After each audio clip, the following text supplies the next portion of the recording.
মেয়েদের সামনে যখন ছেলেরা অ্যাটাক করে, একজন মেয়ের সামনে শত শত ছেলের সামনে মেয়ের জামা টেনে ছিঁড়ে ফেলা হয়। মেয়েদের ওপরে যেইভাবে আক্রমণ করা হয়েছে ঠিক তেমনইভাবে ছেলেদের ওপরে আক্রমণ করা হয়েছে।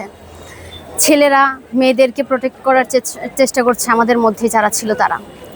আমি আমার বাসা চকবাজার, সেই সুবাদে আমি যখন প্রতিদিন আন্দোলনের উদ্দেশ্যে বাসা থেকে বের হতাম, তখন সকালে একবার, বিকালে একবার এবং জায়গায় জায়গায় পুলিশ আমাদের চেক করতো, আমাদের ফোন চেক করতো। এমন অনেক হয়েছে যে আমাদের ফোন নিয়ে গেছে।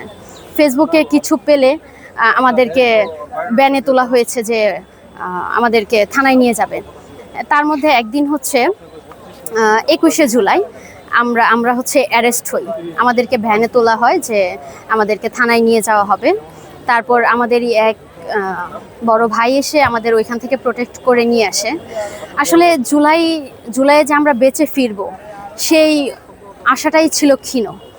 আমরা যখন 4ই আগস্ট রাত্রে সবাই ঐক্যবদ্ধ হওয়ার ডাক দেয়, তখন আমার কেন যেন মনে হয়েছিল যে হয়তো এই দিনই আমার শেষ দিন।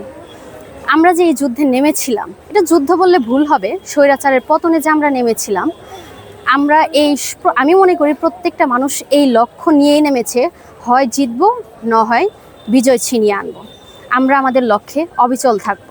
আমরা যখন আন্দোলন করছি তখনকার দিনের একটা ঘটনা, ক্লাস 5-এর একটা বাচ্চা টিফিনের টাকা জমিয়ে আমাদের জন্য সিঙ্গারা কিনে নিয়ে এসেছে। আমাদের বলছে জাপু খান। বললাম যে তোমরা টাকা কোথায় পেলে?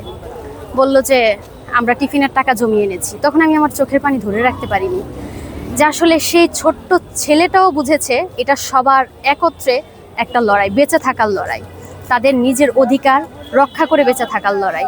সেই বাচ্চাটাকে জিজ্ঞেস করলাম যে আমাদেরকে তোমরা কেন খাবার দিচ্ছ নিজের টিফিনের টাকা জমিয়ে, বা তোমরা কি বুঝতে পারলে?